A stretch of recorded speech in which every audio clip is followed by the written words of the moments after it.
notre deuxième conférencier, Emmanuel Pasquier, professeur au lycée Potier ici en CPGE.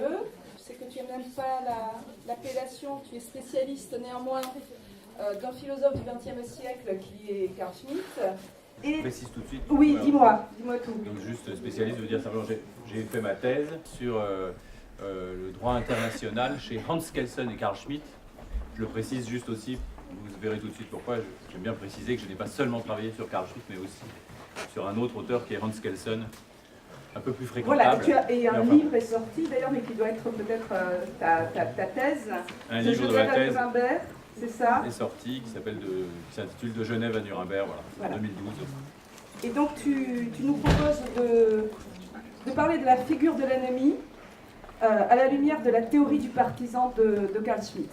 Je te laisse la parole. Merci beaucoup. Alors d'abord et avant tout, je te remercie, Adeline, ainsi d'ailleurs que l'ensemble des gens qui ont organisé ces rencontres. Merci pour tout le travail que tu as fait de coordination et d'organisation.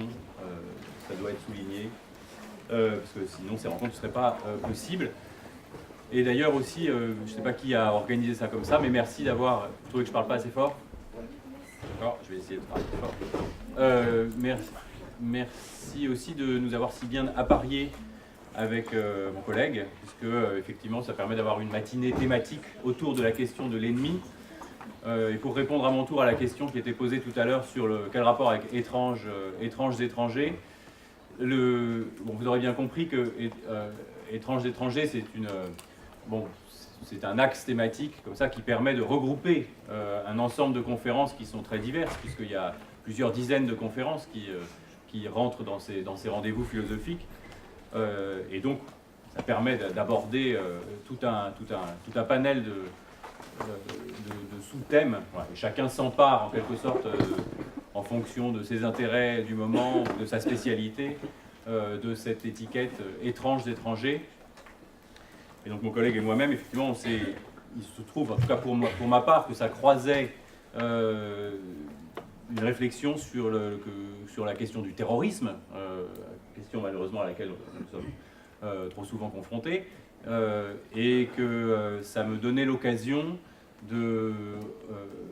d'essayer de travailler devant vous, avec vous, une question que je me posais qui était en fait que faire d'un texte théorique qui est la théorie du partisan de Carl Schmitt, que j'ai apporté ici, voilà, qui est publié en même temps qu'un autre assez bref texte de Carl Schmitt qui s'appelle La notion de politique, dont je vous recommande la lecture, avec des précautions sans doute, mais qui est un livre assez frappant, voilà. Ainsi d'ailleurs que la théorie du partisan.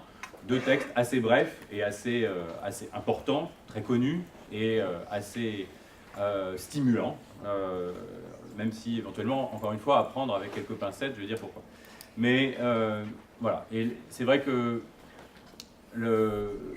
depuis le 11 septembre, ça fait plus de 15 ans, mais la question du terrorisme est devenue, je dirais peut-être pas plus actuelle que jamais, mais enfin plus présente encore à nos consciences qu'elle ne l'était dans les années déjà 80, mais il faut se souvenir qu'elle l'était déjà dans les années 70 et qu'elle l'était déjà dans les années 30. Enfin, la question du terrorisme est loin d'être nouvelle, mais enfin elle est d'une actualité vraiment brûlante pour nous. Et on voit ici et là évoquer Carl Schmitt de multiples manières, et évoquer cette théorie du partisan, qui est donc une théorie développé par Carl Schmitt de ce qu'il appelle le combattant irrégulier. Et le partisan partage avec le terroriste le fait d'être un combattant irrégulier, le fait d'être un combattant qui n'appartient pas donc à une armée régulière, mais qui se bat de manière irrégulière, à la fois parce qu'on ne sait pas exactement qui il représente, en tout cas il faut le déterminer, ça peut être un enjeu du conflit d'ailleurs de savoir qui il représente, et il fausse les règles de la guerre, comme Vattel l'avait exprimé au XVIIIe siècle. La règle, pour être juste, doit suivre un certain nombre de normes, doit suivre un certain nombre de règles. C'est ce que Carl Schmitt appelle la guerre en forme. Et le partisan, c'est celui qui ne tient pas compte de ces formes et qui continue de se battre alors que la guerre est censée être finie, ou qui se bat avec des moyens qui ne sont pas ceux qu'autorise normalement la guerre. Enfin, il est imprévisible. Et voilà. Et Carl Schmitt donc développe cette théorie du partisan. Et donc moi ma question c'était, est-ce que cette théorie du partisan, écrite dans les années 60, et plus exactement d'ailleurs prononcée en 62 sous la forme de conférence et publiée en 63, c'est-à-dire en fait dans le contexte de la guerre froide, après l'épisode de l'invasion de la baie des Cochons à Cuba, et donc dans un cadre où la guérilla peut avoir une actualité à travers Che Guevara et Fidel Castro à Cuba, mais écrit aussi juste avant deux choses, juste avant la crise des missiles, c'est-à-dire donc peut-être le moment où on a frôlé de plus près l'affrontement nucléaire direct, qui aurait été la guerre en forme peut-être, mais en forme de destruction mutuelle assurée. Et encore, juste avant également, l'assassinat de Kennedy, qui lui aussi peut représenter, il faudrait savoir comment on interprète l'assassinat de Kennedy et qui a exécuté l'assassinat de Kennedy, mais qui peut rentrer lui aussi dans, évidemment, les actes de terrorisme, voire même la question du partisan. Alors, entendez bien, d'ailleurs, il y a quelque chose d'anachronique déjà dans ce titre « Théorie du partisan », pour nous qui sommes interpellés par la notion de terroriste.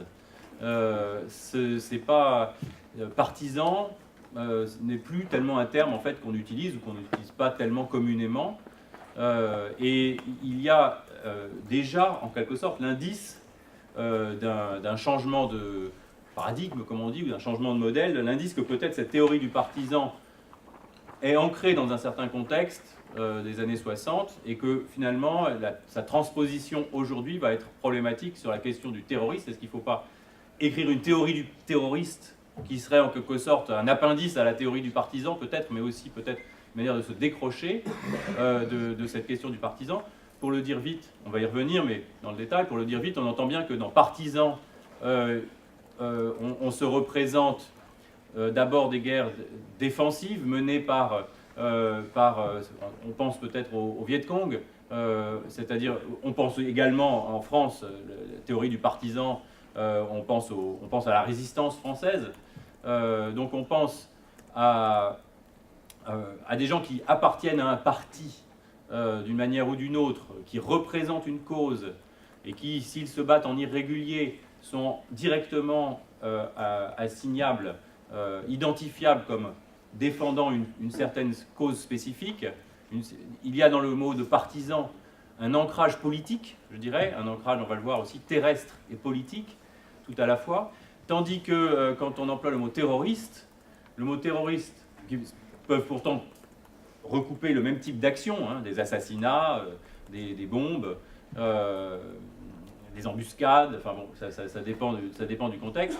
Et quand on emploie le mot terroriste, on juge ces actes depuis leur effet, c'est-à-dire depuis la terreur qu'ils inspirent, on les psychologise, on parle de terreur et non pas de l'ancrage, de l'appartenance politique à un parti, et on les juge en quelque sorte depuis d'un point de vue en aval et non pas en amont, donc par l'effet qu'ils produisent et non pas d'où ils viennent. Et il y a donc une différence d'appréciation en quelque sorte entre, ne serait-ce que dans les termes, partisans et terroristes. Encore une fois, on entend qu'il risque d'y avoir une forme de décalage entre les deux termes. Alors, pour aller tout de suite droit au but, je dirais quelle sera ma conclusion à propos de la question que je pose, c'est-à-dire que faire de la théorie du partisan de Schmitt par rapport aux terroristes actuels. Eh bien, alors d'abord, ce terroriste actuel, qui est-il? J'ai en tête, par exemple, Al-Qaïda ou Daesh, dans l'actualité la plus présente, et éventuellement jusqu'à l'attentat de Londres l'autre jour, la semaine dernière. Voilà. Après, je n'ai pas une connaissance, disons, une expertise quelconque sur le terrorisme aujourd'hui. J'en ai une connaissance partagée par tous, connaissance journalistique, et de l'image qu'on se fait des terroristes à partir de ce qu'on peut connaître de manière journalistique. Voilà, donc pourquoi parler de ça, terrorisme, partisan dans le cas de étrange-étranger, parce que, effectivement, s'il y a bien, d'une certaine manière, un sentiment d'étrangeté, c'est parfois face aux attaques terroristes. On peut penser que pour les terroristes, nous sommes nous-mêmes, nous les victimes, nous les cibles, nous sommes aussi, dans une certaine mesure, des étrangers déshumanisés, qui ne sont qu'un prétexte pour semer cette terreur. Et il y a bien étrangeté, et il y a bien, disons, aussi rapport à l'étranger, rapport à l'autre. Tu mentionnais en introduction, voilà, la figure de l'ennemi comme le tout autre, ou en tout cas l'autre, et c'est bien autour de ça qu'on tourne ici. Alors, un mot d'introduction juste sur Carl Schmitt, 1888-1985, donc il est mort presque centenaire, il n'y a pas si longtemps que ça, il y a 30 ans. 1888, il a encore un pied dans le 19e siècle, à sa naissance, mais enfin c'est surtout un théoricien, donc c'est un juriste, spécialiste essentiellement de droit constitutionnel, mais qui a aussi beaucoup écrit sur le droit international, juriste allemand, alors vous trouviez que Tocqueville était un peu trop à droite, un peu trop réactionnaire à votre goût parce qu'il était un peu condescendant avec le peuple. Donc avec Carl Schmitt, je vous avertis tout de suite, on a un penseur d'extrême droite, voilà, qui s'est gravement compromis lui-même avec le régime nazi. Un penseur, alors il faut revenir un petit peu en amont, un penseur en quelque sorte allemand traumatisé par la défaite de 18 et par le traité de Versailles et par la création de la SDN, enfin traumatisé ou en tout cas extrêmement critique par rapport au règlement de la Première Guerre mondiale, comme tous les Allemands, hein, pris ensuite dans la tourmente de la montée du nazisme, et catholique et non pas juif, il ne fait pas partie de ceux qui sont persécutés. Et non seulement ça, mais comme il a depuis toujours un affect très antilibéral, il est très critique de la République de Weimar, du parlementarisme et d'un régime qu'il estime incapable de prendre des décisions. C'est le penseur du politique et de la décision politique. On qualifie parfois, à tort à mon avis, mais peu importe, de décisionniste. Et le titre même, la notion de politique, dont la première édition est de 1927, la notion de politique doit laisser entendre effectivement que c'est, même s'il est juriste, c'est quelqu'un qui, disons, condamne tout ce qui, dans les institutions politiques, empêche l'action, empêche la décision, crée de l'inhibition, et voilà. Et donc il va valoriser tout ce qui, au contraire, permet le resserrement de la décision et au fond l'action sur des modalités de représentation relativement épiques de la politique et de la politique en tant qu'elle s'inscrit dans la guerre et que l'une et l'autre sont indissociables et qu'en politique comme en guerre, il faut savoir prendre les bonnes décisions au bon moment et que qui ne le fait pas ouvre sur ce qu'il appelle Behemoth, enfin, ce que Hobbes appelait avant lui Behemoth, c'est-à-dire le règne d'un verbiage qui fait durer finalement les problèmes au lieu de les régler. Alors lui aussi, il est très critique c'est pas des classes moyennes, il est critique globalement de la bourgeoisie en tant que classe, qu'il appelle, d'une expression espagnole, la classa discutadoria, la classe discutante. Voilà. Donc vous voyez un peu l'affect de Carl Schmitt, et on voit bien comment, à partir de cet affect développé dans les années 30, d'une certaine manière, et malgré un certain nombre de réticences quand même au départ, il se rallie au régime nazi qu'il considère comme finalement la moins pire option à ce moment-là.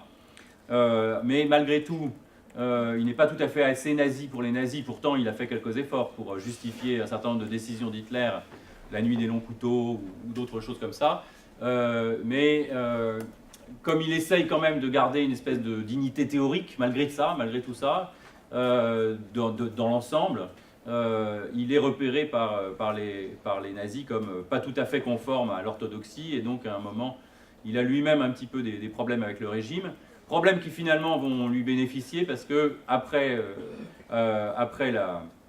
après 1945, il est interrogé en marge du tribunal de Nuremberg et il arrivera à démontrer au procureur ou au procureur adjoint, il arrivera à démontrer qu'il n'était pas, comment dire, qu'il a essayé de survivre dans un régime qui était totalitaire et dictatorial, mais qu'il n'était pas le théoricien du nazisme qu'on a voulu en faire, même si, disons, il s'était forcé de parler une forme de double langage à cette occasion-là. Et puis après, il est quand même mis à la retraite, on ne veut plus entendre parler de lui.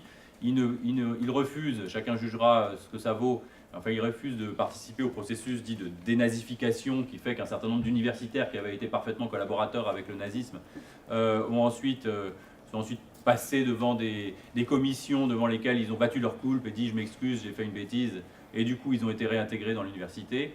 Donc Carl Schmitt refuse de participer à ce qu'il considère comme une mascarade, ce qu'on continue de lui reprocher malgré tout en disant que c'est le signe qu'il ne souhaitait rien regretter. C'est là que je dis que moi j'entre pas dans la psychologie là, ni de l'un ni de l'autre. Je ne sais pas. En tout cas, il nous laisse des textes et il est mis à la retraite et il continue à enseigner à titre privé et il continue à susciter un certain nombre de débats, à susciter surtout de l'admiration et à beaucoup de lecteurs. Alors, je précise aussi donc que c'est pour ça que je le précisais tout à l'heure quand j'ai travaillé sur cet auteur. Je savais un petit peu dans quoi je m'engageais. Ce n'était pas par conviction dictatoriale, c'était par rapport au droit international justement le souhait de confronter deux auteurs antagonistes, puisque Hans Kelsen, c'est on peut dire le contraire de Carl Schmitt, c'est un théoricien du droit lui aussi, juif, exilé aux États-Unis, et penseur et promoteur de la démocratie libérale, et lui aussi à la fois constitutionnaliste et internationaliste, et donc c'était très intéressant, je veux dire, de confronter ces deux extrêmes en quelque sorte sur la question du droit international. Voilà. Alors, je reviens à la notion de politique. Alors, il y a trois parties dans le texte. Au fond, ce que je vais faire tout simplement, rapidement, parce que j'ai déjà, dans ce prologue, déjà épuisé la moitié de mon temps, je crois. Donc, très rapidement, passer en revue le texte et puis voilà, résumer le texte, si vous voulez. Et puis, à partir de la grille conceptuelle que ce texte fournit, poser la question de savoir comment les terroristes d'aujourd'hui rentrent ou non dans les cases proposées. Et je l'avais annoncé, je le fais, pour aller tout de suite à la conclusion, je dirais, Carl Schmitt, clairement, ne parle pas du terrorisme contemporain. Il n'en parle pas et il ne l'envisage pas véritablement. Il n'y a pas, dans la multitude des figures qu'il envisage en 1962, le terroriste fondamentaliste dont nous avons l'expérience. Mais la grille de concepts qu'il met au point peut nous servir malgré tout pour caractériser, ne serait-ce que par distinction, cette nouvelle figure du terrorisme. Il y a donc effectivement l'idée, parce que comme vous allez le voir, il y a une espèce de parcours historique de Schmitt, et il y a l'idée qu'au fond, on a affaire à une figure manquante, mais une figure qui, quelque part, rentre dans cette dialectique mise en place par Schmitt. Alors, je commence tout de suite par la conclusion pure. Sa conclusion, c'est la conclusion de son texte, qui saura empêcher l'apparition sur un mode analogue et infiniment plus intense de types d'hostilité nouveaux et inattendus, dont la mise en œuvre engendrera des incarnations inattendues d'un partisan nouveau. La théorie du partisan débouche sur la notion de politique, sur la recherche de l'ennemi réel et d'un nouveau nomos de la terre. Bon. Il nous parle ici donc d'accord, il anticipe dans la toute fin de son texte un partisan nouveau, donc que nous on appellerait le terroriste, et dont il reconnaît lui-même qu'il est incapable de parler dans ce début des années 60, mais il fait signe vers l'idée que peut-être il y aura quelque chose à tirer de son texte pour penser le partisan nouveau qui est notre objet à nous. Alors, trois parties dans cette théorie du partisan. D'abord, une partie qu'il appelle introduction, dans laquelle il donne une définition finalement et une problématisation générale de la notion de partisan. Une deuxième partie qui est historique, enfin qui est une espèce de parcours historique qu'il appelle évolution de la théorie et qui est une typologie historique des figures du partisan, d'inspiration, on sent à la lecture une sorte d'inspiration, d'ailleurs toujours présente un petit peu chez Schmitt, d'inspiration hegelienne, pour ceux d'entre vous qui ont croisé un peu les textes de Hegel, et l'idée d'une sorte de phénoménologie du partisan, une sorte de parcours dialectique des figures du partisan à travers le temps, mais aussi à travers l'espace, en allant de l'Europe à l'Asie et en revenant à l'Europe. Et puis, troisième partie sur laquelle on passera plus de temps, ou qu'on coupera carrément, parce qu'on aura le temps, aspect et concept du dernier stade, mais qui est la plus importante, reprise synthétique, dans lequel il reprend de manière synthétique les concepts et réflexions et prospectives, dans toujours le contexte des années 60. Et c'est vrai que mon propos, ça va être beaucoup ça, de montrer comment le propos de Schmitt est très très ancré dans le contexte de la guerre froide et de la menace nucléaire, qui n'est pas quelque chose que Schmitt a proprement théorisé de manière générale, mais qui est très présent dans ses réflexions sur la guerre contemporaine, sur la guerre en général, et en particulier dans son grand livre écrit pendant la guerre, publié en 50, qui s'appelle « Le nomos de la Terre », livre là aussi important, plus peut-être difficile d'accès que la notion de politique, mais qui est vraiment l'œuvre majeure de Schmitt en ce qui concerne, disons, le droit international. Alors, première partie, définition schmittienne du partisan, et par ses caractéristiques, 4 caractéristiques qu'on peut retenir, que j'ai déjà en partie mentionnées. Donc tout d'abord, le partisan, c'est un soldat, donc un combattant irrégulier, par opposition au soldat en uniforme. Au lieu d'être sur la ligne de front, c'est celui qui frappe à l'arrière du front ennemi, donc à l'intérieur, a priori, de son propre territoire. Figure ambiguë parce que dans son irrégularité, il peut devenir aussi un danger pour ses propres compatriotes, en particulier pour les policiers, si on est dans un contexte d'invasion, d'occupation. Quand on est dans un contexte d'occupation, il y a une occupation armée par l'armée étrangère, mais la police reste la police locale, reste la police nationale. Et la police nationale est donc au service de la puissance occupante. D'accord ? Et donc, le policier est entre le marteau et l'enclume, si vous voulez, de l'armée d'invasion et de ses propres nationaux, sur qui il fait régner une loi qui n'est pas vraiment d'origine nationale, même si c'est le droit national qui s'applique aux criminels, et vers qui on se retournera, qui peut être tout de suite considéré comme un collabo, si vous voulez, vers lequel on se retournera une fois que la paix aura été signée, que l'occupation aura été levée. Et le partisan, de ce point de vue-là, en tant que combattant irrégulier, c'est celui qui menace la police de son propre État, potentiellement, dans ce type de contexte, mais aussi qui menace sa propre population. Donc il est irrégulier au sens général qu'on indiquait, hein, par rapport à Vattel, le modèle de la guerre au XVIIIe siècle, qui est aussi repris d'ailleurs par Rousseau, c'est qu'il n'y a de guerre que d'État contre État. Et donc, la guerre est en forme, elle suit des normes, elle suit des règles, il faut la déclarer, il faut ensuite bien distinguer le civil et le militaire. Ce sont les militaires qui se battent, les civils doivent être épargnés, ils font l'objet de traitements juridiques qui sont différenciés. Et puis la paix peut être signée, la paix peut être conclue. C'est ça les avantages de la guerre, de cette guerre en forme du XVIIIe siècle, qui a une grande importance chez Carl Schmitt, et Carl Schmitt travaille beaucoup sur Vattel, qui était mentionné tout à l'heure, et il appelle ça, l'expression à connaître, le jus publicum Europaeum, jus, le droit, publicum, public, Europaeum, européen.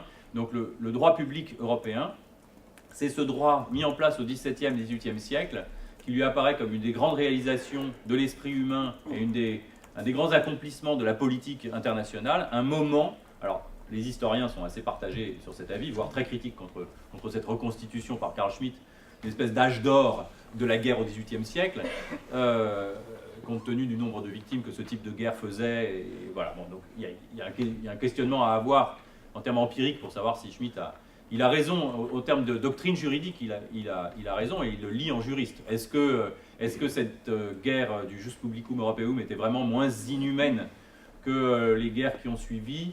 Bon, évidemment, par rapport à la guerre atomique, oui, sans doute, mais bon.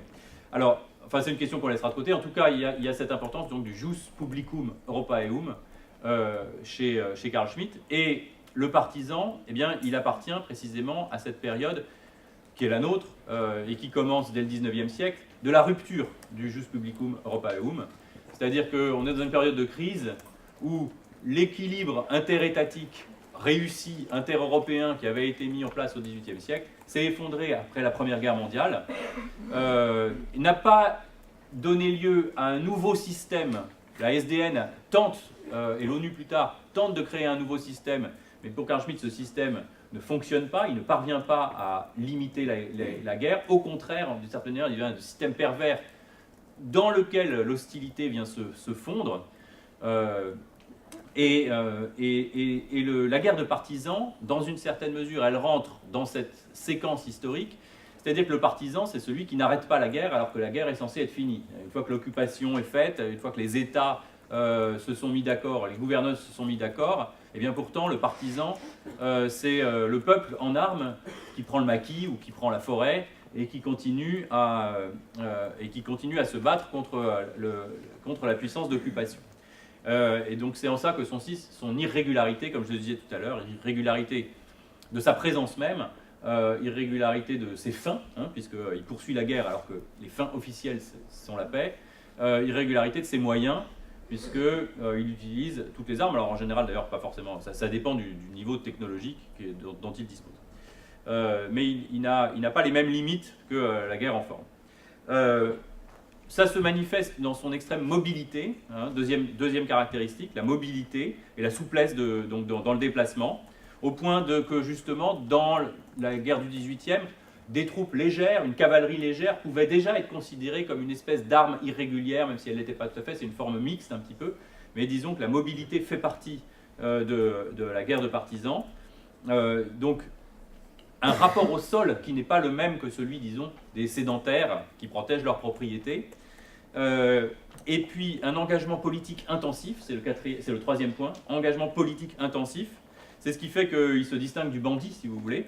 Ce n'est pas non plus ou de celui qui prendrait les armes pour une cause de justice, mais qui serait une justice privée, comme le personnage de Kleist, que vous connaissez peut-être, Michael Koulas, voilà, bon, peu importe. Et donc, l'engagement politique du partisan est extrêmement important, et c'est là que je disais qu'il y aura peut-être un décrochage par rapport aux terroristes. L'évaluation de l'engagement politique, Schmitt insiste, et il fait référence aux Français, partisans, parti politique, ou d'ailleurs dans le cadre dans lequel le parti prend une valeur éventuellement supérieure à celle de l'État. C'est-à-dire le parti devient le vrai détenteur de la politique au lieu que ce soit l'État. Et puis le dernier point, c'est le caractère tellurique, ou le caractère terrien, si vous voulez, ce qui distingue le partisan du pirate, par exemple, qui lui a un caractère maritime, et puis qui par ailleurs, le pirate est un bandit maritime. En revanche, il peut y avoir une proximité entre le partisan et le corsaire, mais le corsaire reste encore, il est une troupe irrégulière, mais il est quand même au service d'un État, alors que le partisan est fidèle à sa nation, mais en rupture en général, souvent avec son propre État de départ. Donc voilà, donc en tout cas il y a cet ancrage terrien. C'est important parce que on va y revenir. Et puis Schmitt réfléchit à partir aussi une espèce d'imaginaire politique, à partir des éléments. Donc il faut entendre le titre que j'ai mentionné tout à l'heure, le nomos de la terre. Et il montre comment il y avait un équilibre terre et mer dans le Jus Publicum Europaeum, un équilibre entre la puissance maritime qui était l'Angleterre et les puissances continentales terrestres qui étaient disons la France, la Prusse, l'Espagne, etc. Et donc et que la guerre moderne va faire advenir des nouveaux moyens militaires, les sous-marins qui ouvrent une nouvelle dimension dans le premier conflit mondial avec l'usage par les Allemands des U-Booten, donc des sous-marins, et puis l'aviation, surtout dans le deuxième conflit. Et puis, encore une fois, on entend aussi la guerre atomique, où c'est même l'introduction d'un quatrième élément qui serait l'élément final, en quelque sorte, du feu. Donc il y a encore une fois cette mythologie élémentale. Il a d'ailleurs écrit, Carl Schmitt, un texte qui s'appelle « Terre et mer », dans lequel il explique un petit peu tout ça. Et on voit bien que le partisan est terrestre, et en même temps, il ouvre, comme il le dit, une dimension clandestine, une dimension obscure, qu'il appelle, il reprend un terme de Clausewitz, Acheronta, c'est-à-dire il fait référence à l'Achéron, à cette rivière infernale souterraine dans la mythologie grecque, le partisan ouvre une nouvelle dimension dans l'espace terrestre qui est celui, dit-il, de la profondeur par rapport à l'affrontement sur la ligne de front, à l'affrontement sur le plan et sur le théâtre de la guerre. Au XVIIIe siècle, la guerre est représentée comme sur une scène de théâtre, d'accord. Et il y a aussi des réflexions de Schmitt d'ailleurs sur le théâtre. Il y a un très beau texte qui s'appelle Hamlet ou Hécube. Il réfléchit sur guerre et théâtre et la figure du théâtre. Justement, le sous-marin, comme le partisan comme le sous-marin, ouvre une nouvelle dimension de la profondeur. Mais le partisan reste une figure éminemment terrestre. Alors, combien de temps il reste? Juste, Tu vas encore viser 30 minutes, 35 minutes. Ah bon? Je croyais qu'on avait été parti sur 30 minutes. Non, c'est parce que je voulais limiter tes ardeurs. D'accord. Bon, alors,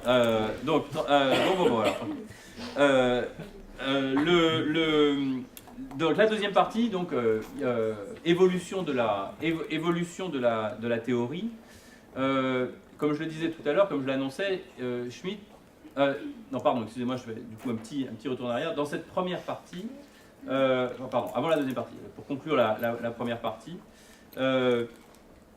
En fait, le propos de Schmitt dans cette première partie, c'est de questionner, vous les mentionniez tout à l'heure, les conventions de Genève de 1949. Il montre comment les conventions de Genève, qui sont la forme moderne de la guerre en forme et de la protection des civils, ont étendu plus largement que jadis la protection des civils. C'est-à-dire que les conventions de Genève, finalement, permettent d'avoir un traitement, d'accorder un traitement militaire à des civils, c'est-à-dire de reconnaître dans des résistants des partisans qui ont une valeur politique et non pas des simples civils, disons, alors est-ce qu'il faut les appeler terroristes, disons comme ça pour faire cette opposition, de simples criminels terroristes qui ne poursuivraient pas un but qui serait lisible politiquement et qui, par là même, mériterait un type de pénalité différent et plus clément, en fait. On est plus clément par rapport au meurtre, le jugement est plus clément par rapport à des gens qui ont un statut de militaire et dont on reconnaît que c'est la fonction de tuer des gens, que par rapport à des criminels qui sont simplement des criminels et qui n'ont pas de légitimation possible de leur crime. Alors, et en fait, le propos de cette première partie, il est un propos critique par rapport aux conventions de Genève. Alors, critique et aussi une lecture symptomatique, un diagnostic à propos de ces conventions de Genève. Il voit dans ces conventions de Genève, dans l'extension du traitement comme des combattants réguliers à des traitements irréguliers, il voit un signe, en quelque sorte, de ce mouvement, disons, de ce caractère moins lisible de ce qu'est la guerre, de cette crise, encore une fois, ouverte par la Première Guerre mondiale et qui se prolonge pendant tout l'entre-deux-guerres et qui ne fait que se confirmer pour lui après la Seconde Guerre mondiale, et en particulier avec le traitement judiciaire des dirigeants nazis, qui était lui-même la répétition et l'accomplissement d'une tentative de traitement judiciaire de Guillaume II après la Première Guerre mondiale, mais qui n'avait pas eu lieu finalement. Et ça s'inscrit dans le cadre de ce qu'il appelle globalement un processus de le passage au concept discriminatoire de guerre. Vous pouvez noter cette expression, qui est aussi le titre d'un livre de Schmitt, le passage au concept discriminatoire de guerre, ou si vous préférez, pour le dire de manière plus simple, le passage, je dirais, pour traduire un petit peu différemment, peut-être de manière plus claire en français, le passage au concept criminalisant de guerre. C'est-à-dire que la thèse générale de Schmitt, c'est que avec la dissolution du Jus Publicum Europaeum, les ennemis tendent à ne plus se reconnaître comme des adversaires d'égale dignité, et ça va tout à fait dans le sens de la question que vous posiez tout à l'heure. Les ennemis tendent à se criminaliser. On tend à criminaliser l'ennemi. On n'arrive plus à voir en lui simplement un adversaire avec lequel on pourrait faire la paix. On voit en lui un criminel, et après la paix, il faut encore le juger et le condamner à mort, et poursuivre éventuellement un certain nombre de gens, oubliant les vertus, disons, de l'amnistie, bon, ce qui peut évidemment poser un tas de problèmes, parce qu'on peut penser que l'amnistie, c'est aussi bien commode dans certains cas. Mais disons, d'un point de vue politique, Schmitt est du côté de ceux qui vantent les vertus d'une amnistie dont il a... Est-ce qu'il en a bénéficié lui ou pas? Enfin, bon, bref, peu importe, on va laisser ça de côté, mais en tout cas, l'amnistie a une vertu politique qui permet de repartir à zéro, ou pas d'ailleurs, c'est le problème. Enfin, pour Schmitt, c'est ça. Et donc ce passage au concept criminalisant de guerre, c'est cette guerre qui va tendre à confondre finalement les catégories de militaires et de civils, et donc à abolir la catégorie de l'adversaire pour en faire un criminel, voire même, ultimement, pour en faire à peine un ennemi, une figure de monstre, une figure déshumanisée, qui finalement, avec lequel il n'y a même plus à le juger, il n'y a même plus à le poursuivre, il n'y a qu'à l'éradiquer. Et au fond, au terme, en quelque sorte, de ce processus de criminalisation du concept de guerre, eh bien, Schmitt aperçoit la légitimation conceptuelle, et même dans l'imaginaire, de guerre qui serait de pure guerre d'extermination. Et c'est là que je dis que sa réflexion est ancrée dans la perspective de la guerre atomique, et il montre comment finalement la manière dont nous pensons la guerre est surdéterminée par les armes dont nous disposons, et comme il le dit, alors j'anticipe sur la fin, mais c'est le passage de l'ennemi réel à l'ennemi absolu, et attends, je cherche ma citation. Enfin bref, les armes sont l'essence même des combattants. Les hommes qui utilisent ces moyens contre d'autres hommes, alors ces moyens, on ne sait pas lesquels c'est, mais en l'occurrence, disons les moyens atomiques, mais on entend l'écho pour nous aujourd'hui, par exemple, avec les drones, dont Schmitt ne parle pas, évidemment, on est dans les années 60. Les hommes qui utilisent ces moyens contre d'autres hommes se voient contraints d'anéantir aussi moralement ces autres hommes. Leurs victimes, qui sont leurs victimes et leurs objets. Les autres hommes deviennent des objets. Ils sont forcés de déclarer criminel et inhumain dans son ensemble le camp adverse, d'en faire une non-valeur totale, sous peine d'être eux-mêmes des criminels et des monstres.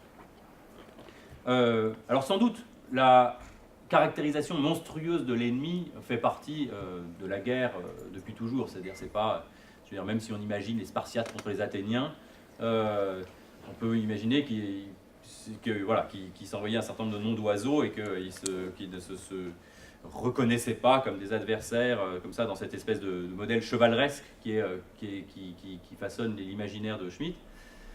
Mais évidemment, c'est pas pareil quand on se bat avec des glaives et quand on se bat avec des bombes atomiques. Et donc l'idée qu'on va vers des conflits dans lesquels il faut penser en quelque sorte la nullité humaine de l'adversaire, parce que c'est ce qui permet de l'anéantir sans se poser de questions et en appuyant sur un bouton, c'est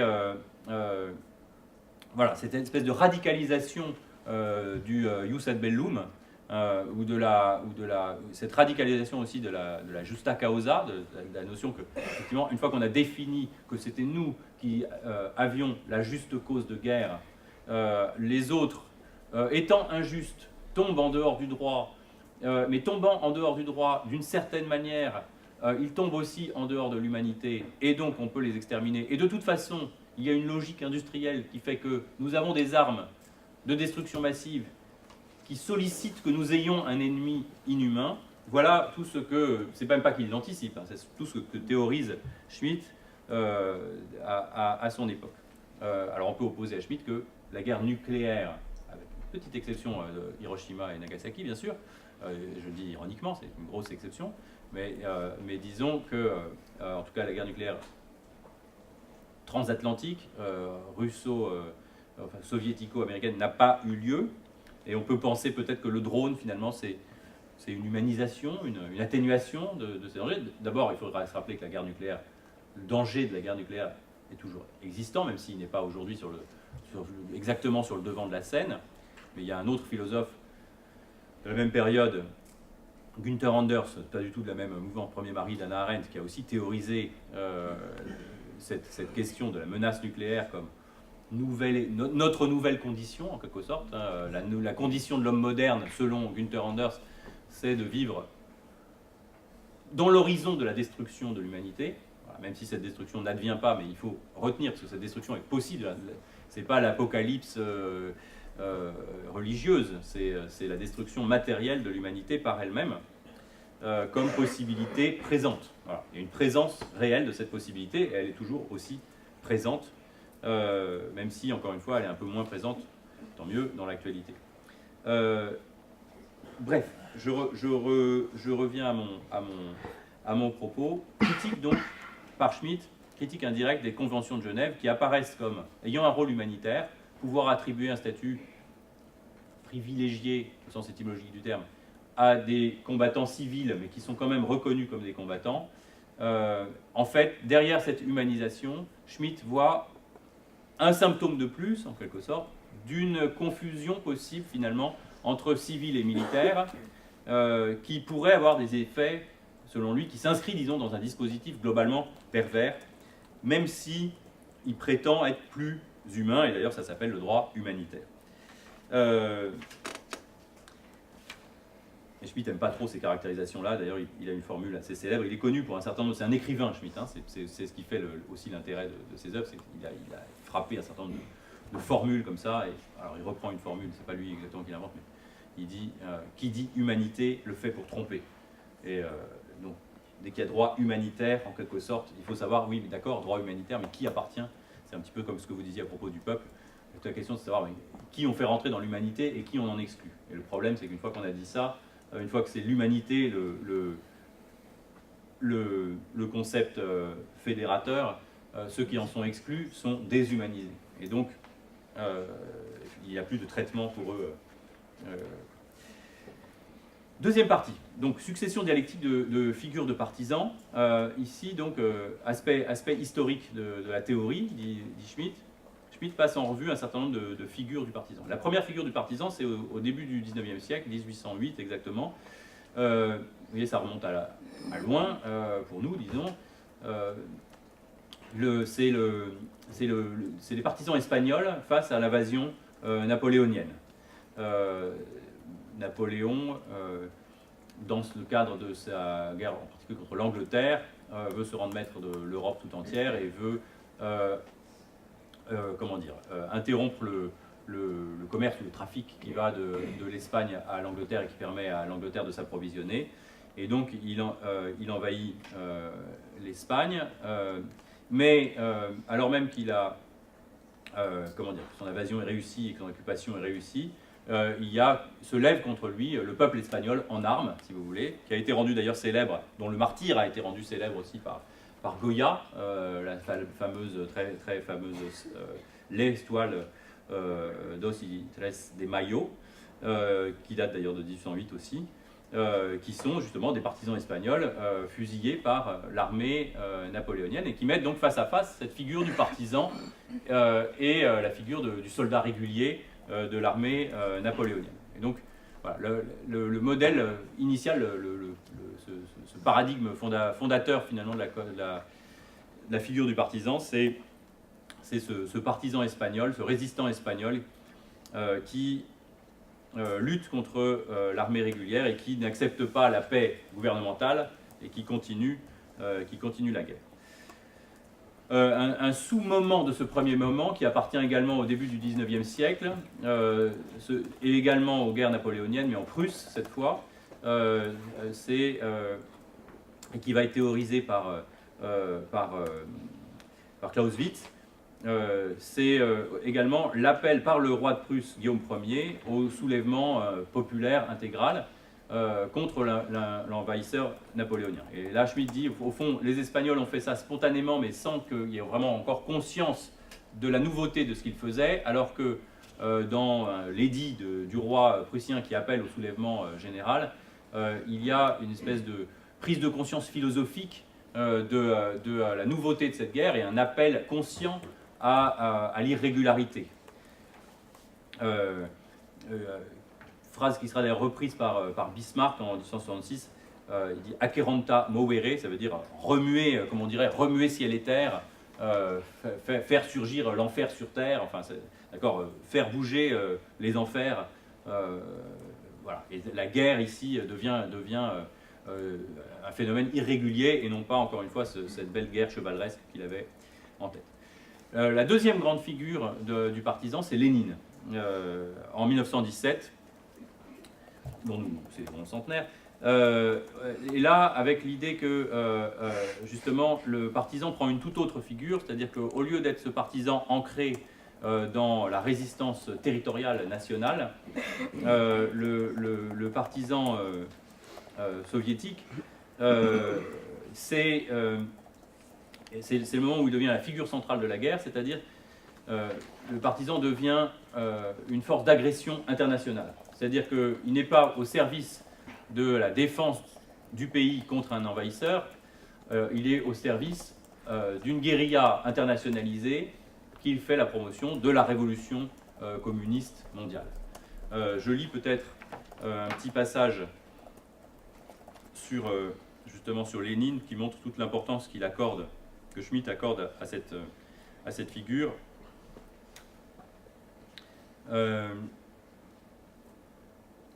La guerre issue de l'hostilité absolue ne se connaît pas de limite. C'est la mise en œuvre conséquente d'une hostilité absolue qui lui confère son sens et sa justice.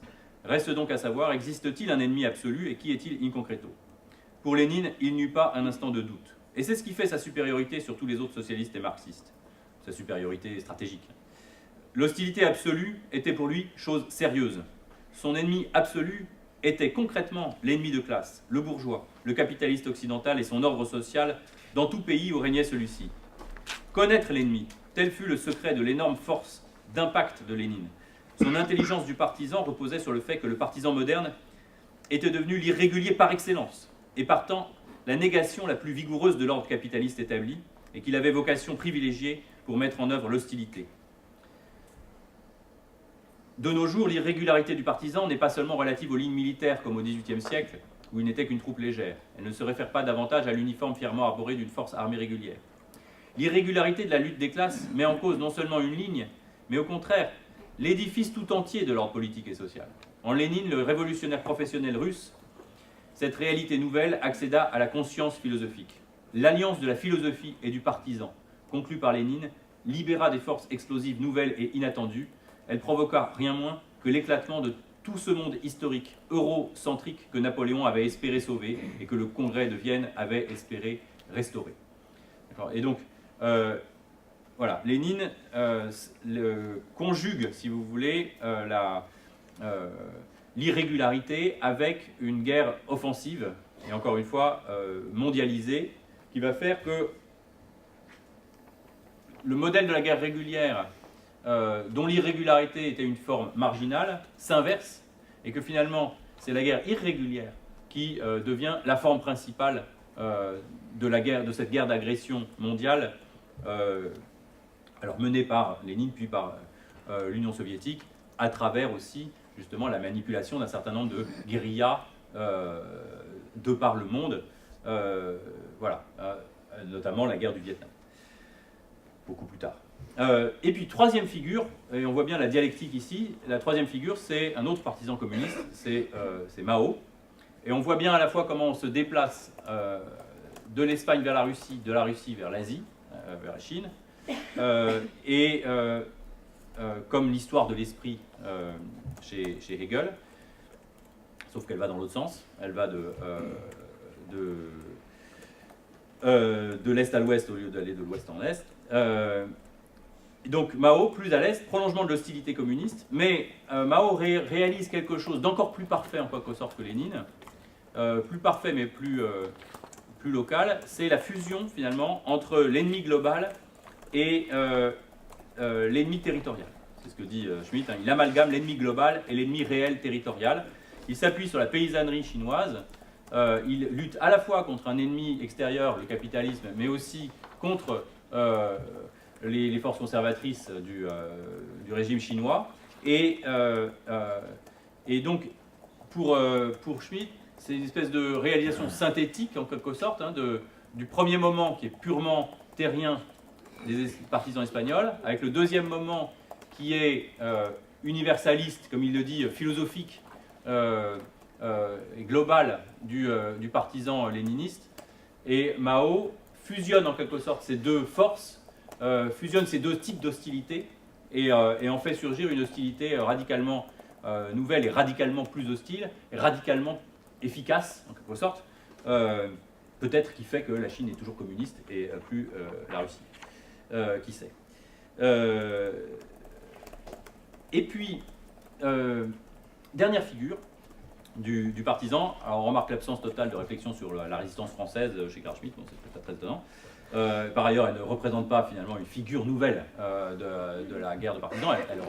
Elle est du même type que la résistance espagnole du 19e siècle. Mais en revanche, Carl Schmitt s'attarde sur un exemple parfaitement contemporain du moment où il écrit, qui est le procès du général Salan, Raoul Salan, officier français qui a participé à la guerre d'Indochine, puis à la guerre d'Algérie, et qui fait partie de l'ensemble de ces généraux qui sont estimés, enfin, ont été d'ailleurs factuellement trahis par le général de Gaulle, sans doute pour le mieux, mais enfin, il ne l'acceptait pas, et qui donc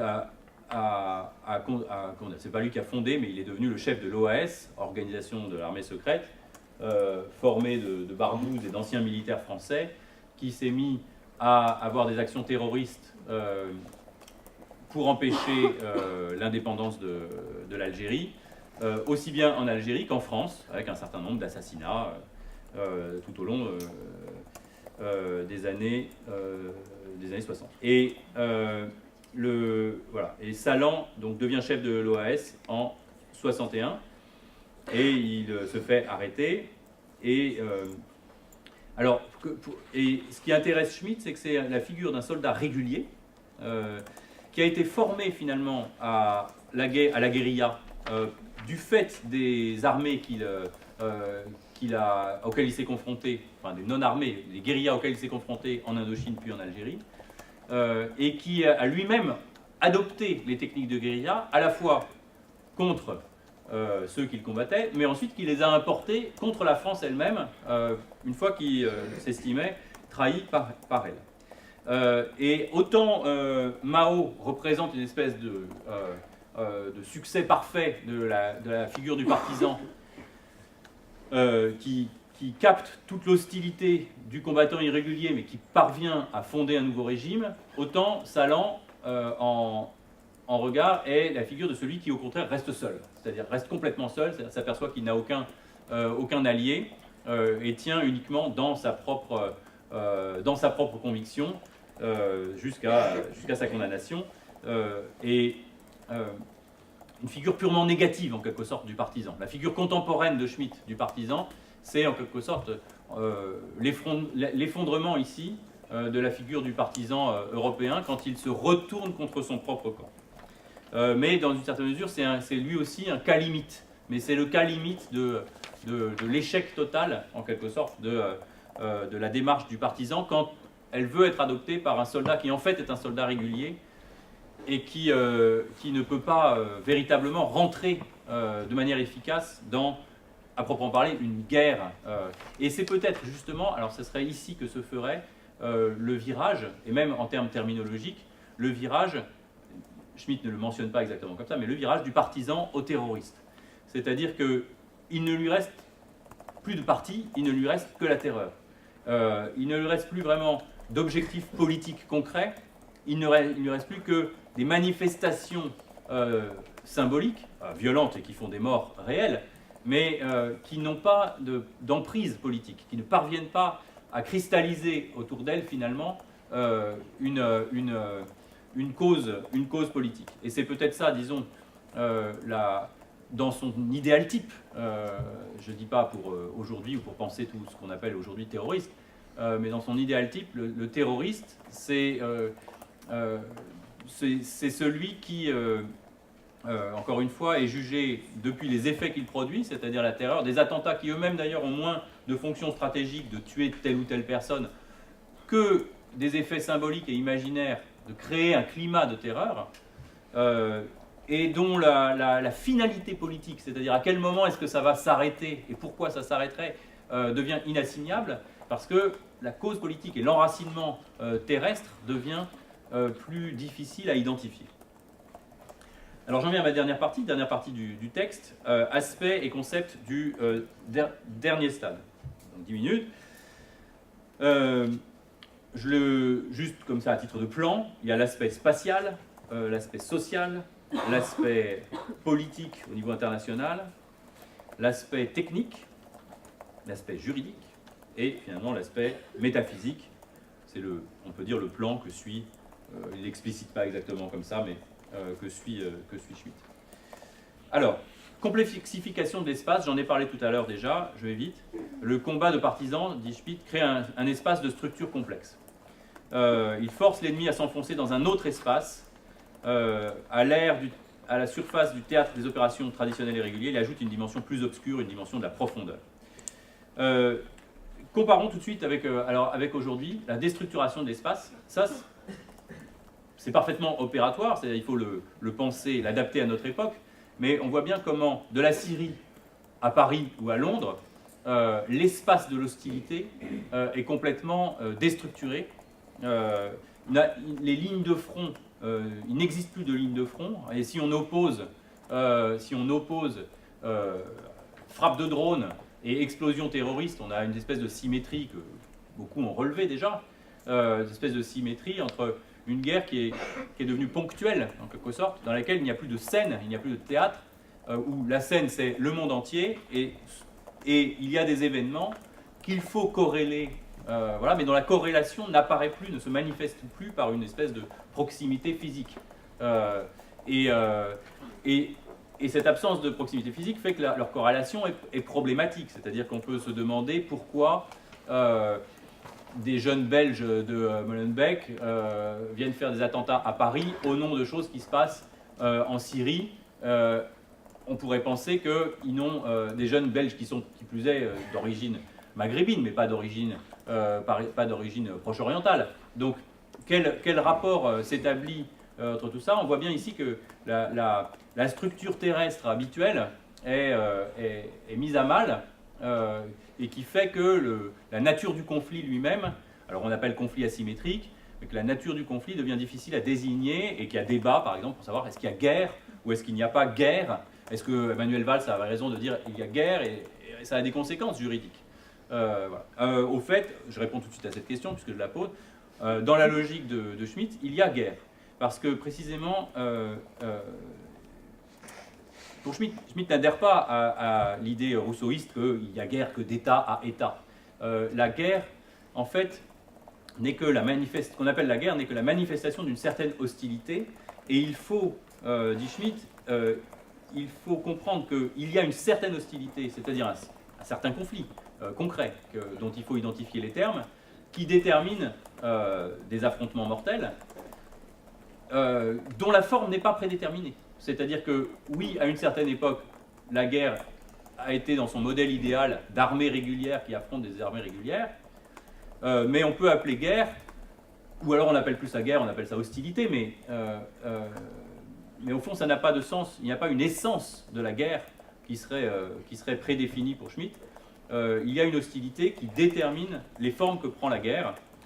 Et donc, de ce point de vue-là, oui, à un moment, on peut décider que, de toute façon, c'est une décision. C'est bien ça aussi, le décisionnisme. C'est qui décide ce qui est la guerre, c'est celui qui a le pouvoir de décider que c'est la guerre et que tel régime juridique va s'appliquer. Deuxième aspect, démantèlement des structures sociales. On en a parlé aussi, c'est le fait que le terroriste est irrégulier aussi dans son statut social et qu'il est éventuellement un danger pour sa propre population.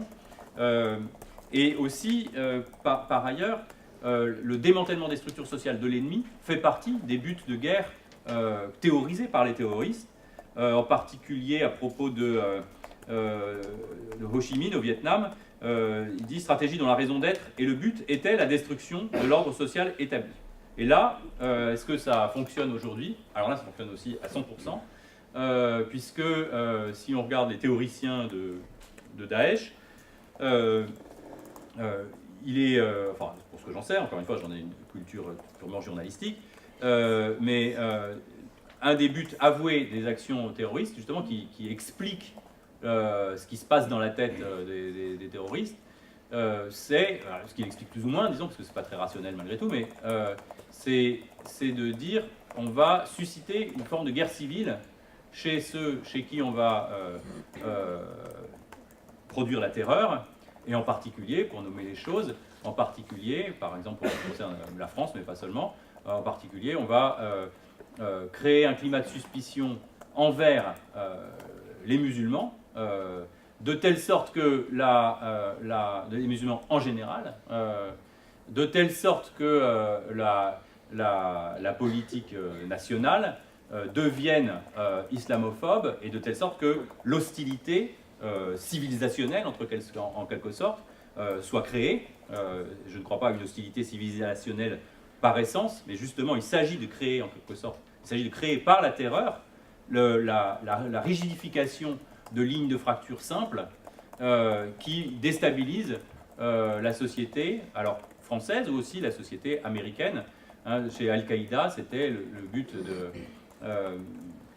Ben Laden, c'était de saigner l'Amérique de telle sorte qu'elle engage des moyens toujours plus grands dans une guerre impossible à gagner, puisqu'il surgit toujours de nouveaux combattants irréguliers, et que, perdant ainsi ses moyens économiques, elle soit amenée à se retirer du Proche-Orient. On voit, alors c'est là que je dis rationalité et non-rationalité, parce qu'il y a une rationalité au sens où il y a un argumentaire. Est-ce qu'on a vu les États-Unis se retirer du Proche-Orient après le 11 septembre? Ils sont plutôt arrivés en force. Voilà. Bon, donc, est-ce que quel sens ça a? Voilà. Bon. Est-ce que, si on regarde Daesh justement, est-ce que les attentats en Europe ont profité stratégiquement à Daesh sur le terrain à la frontière irako-syrienne? En fait, non. C'est-à-dire que ça a suscité, les attentats ont finalement beaucoup plus permis de forger la coalition, comme on l'appelle, comme elle s'appelle elle-même.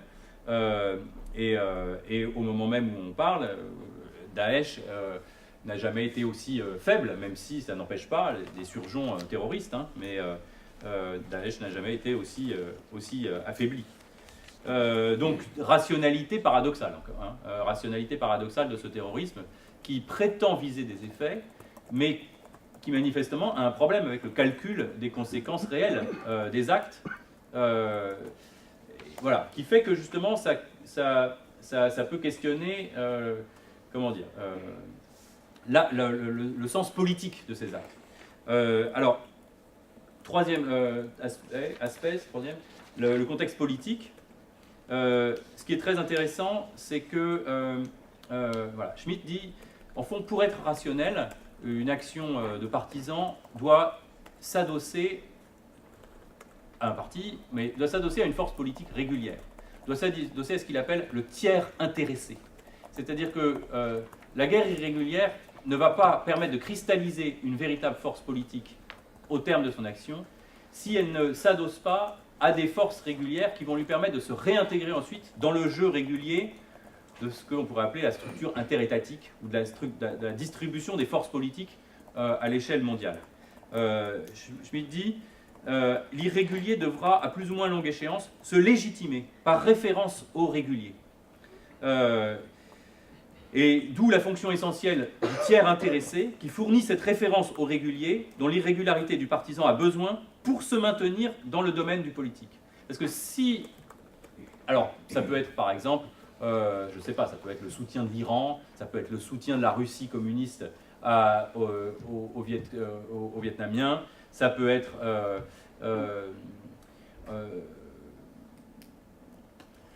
bon, ça peut prendre de différentes formes. Voilà 2 exemples. Pour Daesh, au début, apparemment, là encore, je n'en ai qu'une connaissance journalistique, mais au début, Daesh était financé en particulier par l'Arabie Saoudite. Et donc il y avait par en dessous un tiers intéressé, voilà, qu'on a vite apparemment circonvenu et convaincu d'arrêter ces financements, si tant est que ce soit le cas.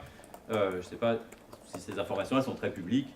Voilà. Mais enfin, on peut supposer qu'il y avait un tiers intéressé qui permettrait en quelque sorte de prendre corps, qui permettrait à Daesh de prendre corps comme nouvel État, lui-même se réclamant d'être un État islamique. Mais il le dit en quelque sorte par négation de ce qu'il est, c'est-à-dire qu'il n'est pas un État. Mais qu'il voudrait être un État, le nouvel Irak en quelque sorte, pour dire vite. Et donc, justement, donc, la grille de lecture schmittienne reste extrêmement pertinente et on voit comment, avec Salan, justement, c'est ce qui manquait à Salan, c'est que le tiers intéressé, ça aurait dû être la France, mais il s'était retourné contre la France elle-même. Et on voit comment, avec les terroristes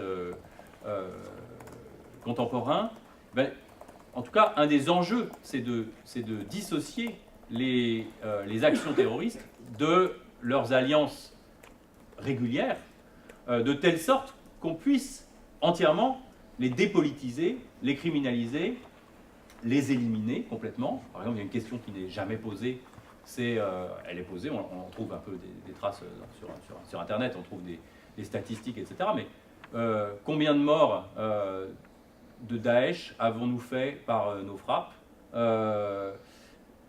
Voilà, quelle extension, avec des frappes qui effectivement n'engagent de la part de nos militaires aucun engagement terrestre, et qui sont ces gens qu'on appelle des terroristes? Alors il y en a certainement qui sont des gens qui sont vraiment nos ennemis, je dirais, qui sont vraiment voilà.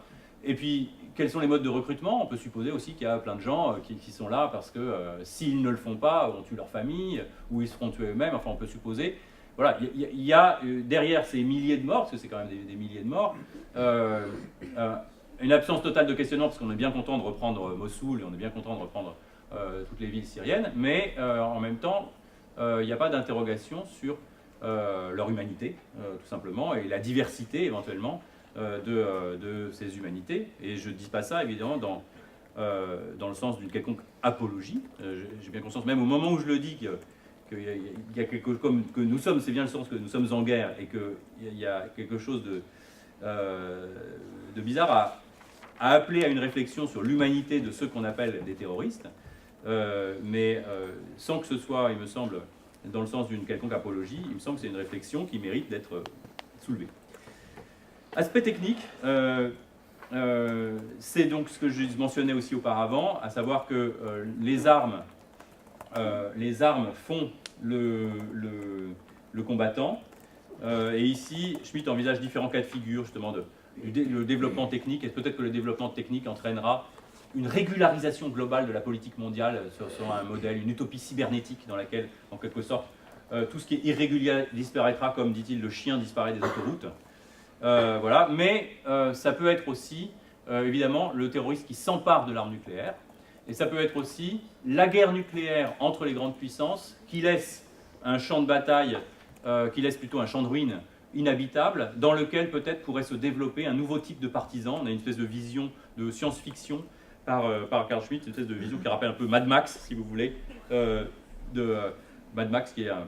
Enfin bon, peu importe, mais qui est un policier, disons, au départ, dans le cadre d'un monde ravagé par le feu nucléaire. Et Schmitt va aussi jusqu'à envisager, c'est là où il va le plus loin dans la manière dont il envisage ce qu'il appelle le partisan industriel, le partisan technologique.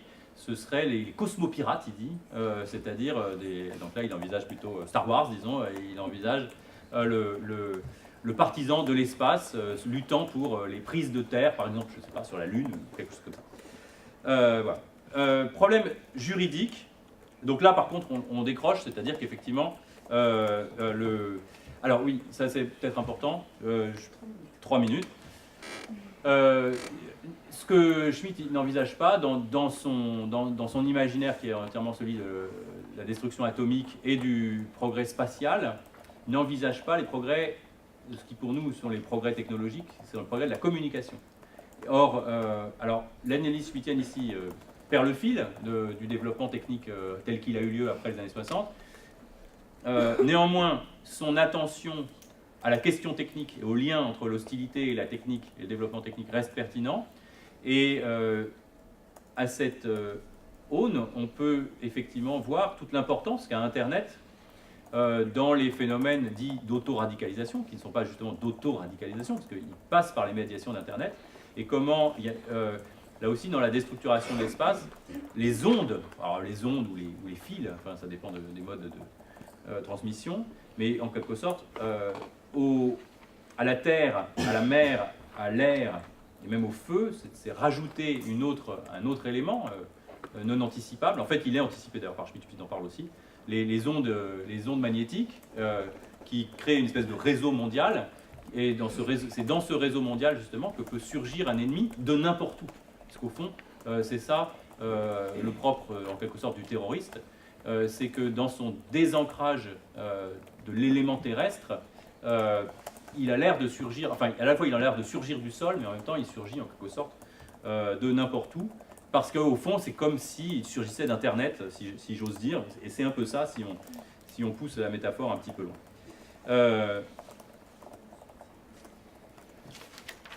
Ok, l'aspect juridique, ça nous renverrait à la question de la légitimation par le régulier, on l'a vu. Voilà. Et donc Schmitt finit sur la question de la dissociation entre l'ennemi réel et l'ennemi absolu. Et en gros, la théorie du partisan appelle à garder en vue l'identification toujours de l'ennemi réel.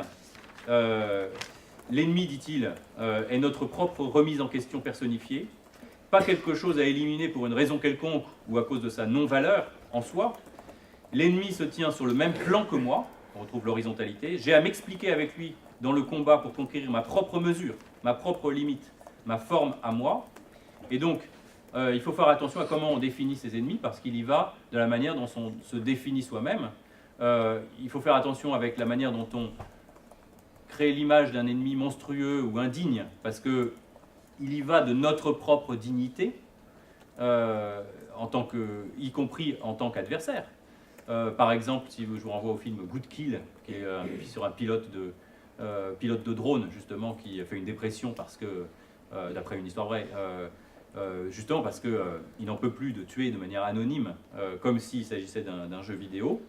Et dans une certaine mesure, pour finir, je ne sais pas si je dois finir comme ça, mais enfin, d'une certaine mesure, le fait de se faire exploser, par exemple, en public, c'est bien aussi le fait que le symptôme, en quelque sorte, du fait que le terroriste lui-même a tendance à perdre de vue qui est son ennemi réel,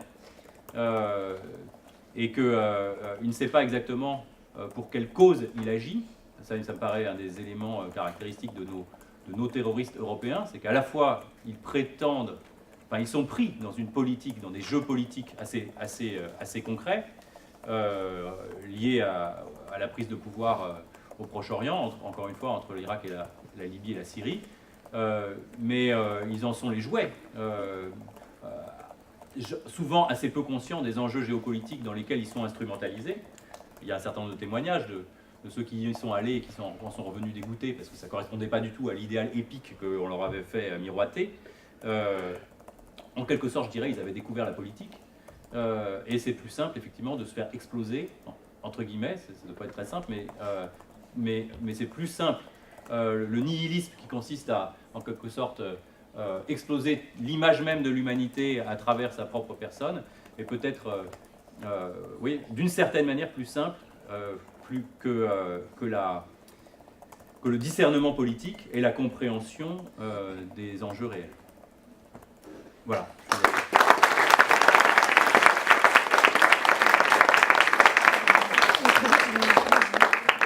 Merci beaucoup Emmanuel. Manuel, donc, est-ce que vous avez des questions à poser? En fait, j'ai justifié quoi que ce soit, mais du coup, la différence entre un résistant, un partisan et un terroriste, c'est juste une question de point de vue.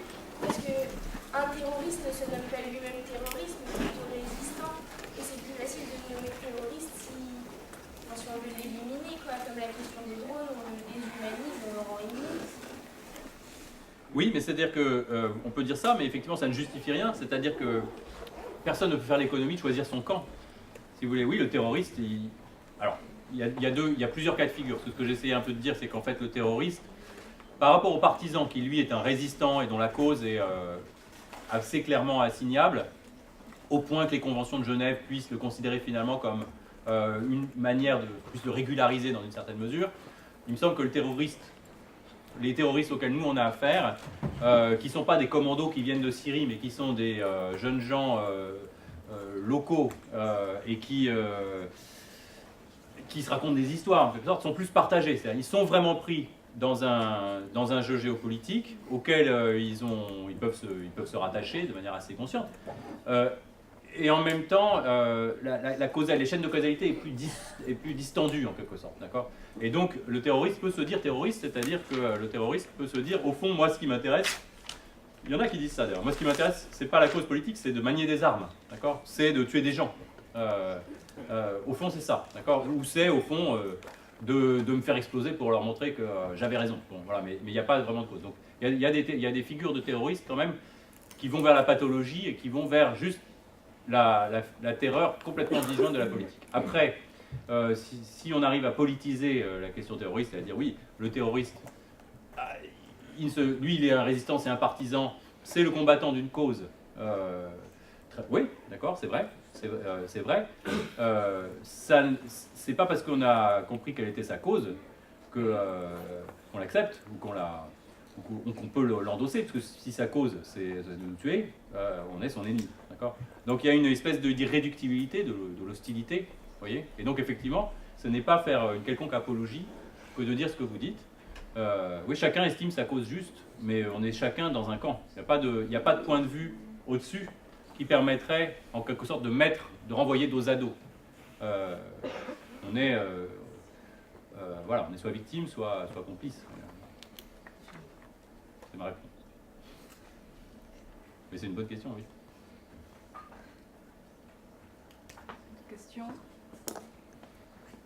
Moi j'aurais une petite question. Parce que tu as dit donc que le terroriste est un partisan sans parti. Hein, dans une figure vraiment, ouais. Voilà. Et sans État aussi. Parce que ce qui est intéressant, c'est de voir, parler de la culture journalistique, qui est aussi la mienne, en l'occurrence dans ce domaine, où on a l'impression que le pouvoir politique a besoin pour déterminer si un acte est terroriste, qu'il puisse être revendiqué, et revendiqué, en l'occurrence, par Daesh. Par l'État islamique, pour que précisément il puisse être dit terroriste. Donc ancrer finalement l'acte terroriste dans un acte qui demeure étatique dans sa cause. Alors ça, Alors attention, oui, mais l'État islamique n'est pas un État. Il s'appelle État islamique, mais il n'est pas un État. Et alors il serait plutôt de l'ordre d'un parti. J'en viens là, c'est-à-dire que je me demande qu'est-ce que c'est alors qu'est-ce que c'est qu'un État et pourquoi tu dis que c'est pas un État. Alors, j'ai une réponse très positiviste. Sont des États, ceux qui sont reconnus par l'Assemblée générale de l'ONU. Tu vois, c'est décisionniste. Il n'y a pas de définition a priori de ce que c'est qu'un État. C'est une définition juridique, mais qui est importante parce que est-ce qu'on rentre dans le jeu de la structure interétatique telle qu'elle existe, ou est-ce qu'on essaye au contraire de faire bouger cette structure? Et justement. D'où l'importance alors d'où l'importance lexicale, parce que quand on parle de l'État islamique, on justifie de fait par le langage le fait que ce soit. Mais c'est pour ça qu'il y a eu d'une certaine manière un effort médiatique, politico-médiatique, pour cesser de dire État islamique et pour dire Daesh. Daesh plutôt que. D'accord. Initié par M. Laurent Fabius d'ailleurs, qui a refusé d'employer cette appellation. Voilà, parce que ça pouvait laisser entendre qu'il y avait un État, alors que c'est un groupe en quête d'État. qui n'a pas forcément joué les bonnes cartes en fait pour rentrer dans le concert des nations. Oui, est-ce que sur le plan de l'emboîtement des concepts, j'ai bien compris. C'est-à-dire que lorsqu'on parle de politique, surtout chez Carl Schmitt, on voit bien que pour lui, il est essentiel, même si ce n'est pas le tout du politique, de distinguer l'ami de l'ennemi. Donc cette distinction fondamentale est structurante. Et si je reprends ce que vous avez dit, en même temps, cette distinction qui va être structurante pour le politique, et Dieu sait qu'on a besoin effectivement parfois de désigner des ennemis, elle est surdéterminée par les problèmes des armes, le problème technique. Et lorsqu'on a affaire aux terroristes, c'est encore surdéterminé par le lien entre le politique et le religieux. Et Dieu sait que Carl Schmitt, je dirais, adjointe ou entrelace effectivement cette question du politique et du théologique. Ce qui fait effectivement qu'on a du mal, tant qu'on ne prend pas en compte la dimension au sacré, à comprendre effectivement les agissements du politique, ne serait-ce que dans le rapport effectivement à la violence, me semble-t-il. D'ailleurs, est-ce que c'est ça? Politique, comment dire, distinction, l'importance, je dirais, primale, originelle, ami, ennemi, cette distinction elle-même surdéterminée par le technique, les armes dont nous disposons, et en l'occurrence, plus particulièrement lorsqu'on parle du terrorisme d'aujourd'hui, il y a encore surdétermination par le religieux. Oui, alors, je ne sais pas s'il faut y voir disons un emboîtement, comme s'il y avait un système d'emboîtement qui irait du plus particulier au plus général. Du moléculaire, J'y vois plutôt, moi j'y vois plutôt, voilà, j'y vois plutôt un réseau de significations qui s'entrecroisent et qui interagissent et qui doivent être, voilà, et dont on doit penser les articulations de manière diverse selon les cas. Par exemple, il cite Che Guevara qui dit le partisan est le jésuite de l'hostilité, ou je ne sais plus quelle est la citation exacte, mais enfin voilà, Che Guevara utilise un vocabulaire religieux pour définir l'hostilité du partisan. Et il dit, voilà, il avait bien compris comment la référence au religieux permet d'intensifier et de radicaliser l'hostilité. Mais en même temps, par rapport à la transposition là, que je faisais, et par rapport à cette nécessité d'un ancrage politique, le politique est quand même premier par rapport au religieux. Le politique, c'est ce qui est concret, et le religieux, ça intensifie les représentations. Mais si je me réclame juste du religieux, c'est-à-dire si je me réclame juste de la descente de Dieu sur la terre, mon ennemi devient total. En fait, je n'ai plus d'ennemi assignable, et il n'y a plus de fin au conflit que je me donne. Et en fait, dans une certaine mesure, il me semble que c'est à la fois la force et la faiblesse du terrorisme, comme on dit, islamiste ou fondamentaliste. C'est précisément qu'il va puiser dans les représentations religieuses la radicalisation de l'hostilité, et il permet de la rendre internationale, mais en même temps, il ne lui donne plus de fin. C'est-à-dire qu'on est dans une espèce de croisade où il faut, enfin c'est pas une croisade justement, mais enfin, il faut faire advenir le royaume des cieux sur la terre. Il n'y a plus de paix possible, il n'y a plus d'achèvement possible, et donc, si vous voulez, c'est ce qui permettrait à une conclusion à la fois optimiste et pessimiste, c'est-à-dire à la fois on peut, dans une certaine mesure, prédire la fin de Daesh, et je risque, c'est-à-dire la défaite de Daesh, précisément parce qu'elle ne permet pas à transformer l'essai en quelque sorte, elle n'a pas mis en place, comme je dis, elle n'a pas joué les bonnes cartes pour s'inscrire dans le concert des nations, donc elle ne pense pas à la possibilité même d'un arrêt des hostilités, mais on peut aussi prédire la continuation d'attentats épars, parce qu'ils sont joints à une cause tellement mystique, tellement disjointe du politique, qu'ils peuvent continuer indéfiniment. Parce qu'effectivement, à chaque fois qu'ils commencent à prendre une forme politique avec une armée quasiment régulière, c'est la défaite effectivement assurée. Voilà. Donc ils ont besoin de réinjecter à intervalles réguliers une sorte de mystique, effectivement, avec une transcendance absolue, dont la réalité serait toujours la pâle copie, pour essayer effectivement de justifier ce qu'on appelle le terrorisme. Militairement, voilà. Ils ont perdu avant même, je dirais, d'avoir commencé la bataille. Oui, dans une certaine mesure, et alors même qu'ils étaient plutôt puissants. Qu'est-ce que vous pensez de la théorie du complot?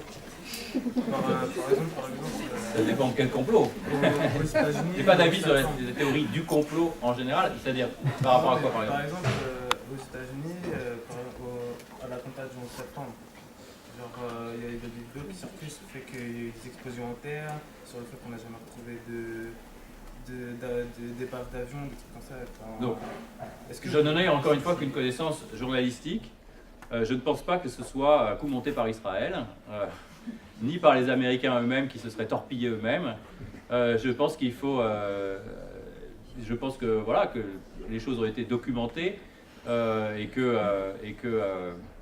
comment dire, oui, qu'il y a bien eu. Alors, en fait, s'il y a des choses qui ont été plus ou moins, évidemment, pas tellement mises sur le devant de la scène, c'est le fait que c'était des Saoudiens, d'accord, et pourquoi les terroristes étaient saoudiens et comment ça s'articulait avec la politique américaine au Proche-Orient. Voilà, donc en tout cas, qu'il y ait des causes politiques que les Américains n'ont pas forcément souhaité trop expliciter parce que ne serait-ce qu'elles révéleraient l'étendue de leur présence militaire et industrielle au Proche-Orient et qui n'ont pas forcément envie d'en faire état, et de révéler, et militaire, et à quel point ils sont présents au Proche-Orient. Et donc il vaut mieux pour eux créer l'idée d'une espèce d'ennemi abstrait et fou, comme Ben Laden, alors même que Ben Laden était plus ou moins leur agent dans la décennie antérieure. Voilà, donc que ce soit, si vous voulez, que le schéma des dingues balance un avion en plein Manhattan ne soit pas vrai, et soit simpliste, oui. Donc j'ai la plus grande hostilité par rapport à tout ce qui en ferait quand même transformerait ça en un complot, en gros, en un complot sioniste, parce que là, l'antisémitisme vient se saisir de ça pour réinventer une histoire de complot vieille comme le 19e siècle, enfin, etc. Voilà. Ce qui me gêne dans les théories dites du complot, c'est, si vous voulez, c'est que souvent, on refuse de voir l'évidence de ce qui est effectivement documenté au profit d'une connaissance supposée de choses qui sont secrètes. Et on se demande comment des choses qui sont si secrètes sont si publiques. On tant de gens qui adhèrent et qui, plus intelligents que les médias qui font des enquêtes, ont décelé la troublante vérité. Donc c'est ça qui me gêne dans la théorie du complot, c'est qu'on y voit une jouissance, une espèce de sentiment d'intelligence supérieure, de compréhension d'arcane, qui en fait revient souvent à des simplifications extrêmes, alors que précisément, oui, qu'il y ait compréhension politique à avoir, oui, mais elle suppose du travail. Voilà, c'est ça c'est... Après, qu'il y ait des choses à comprendre et qui ne sont pas données de manière immédiate et qui ne sont pas données dans un discours officiel, ça c'est vrai aussi. Bien écoutez, nous allons arrêter là. Je vous remercie pour votre présence.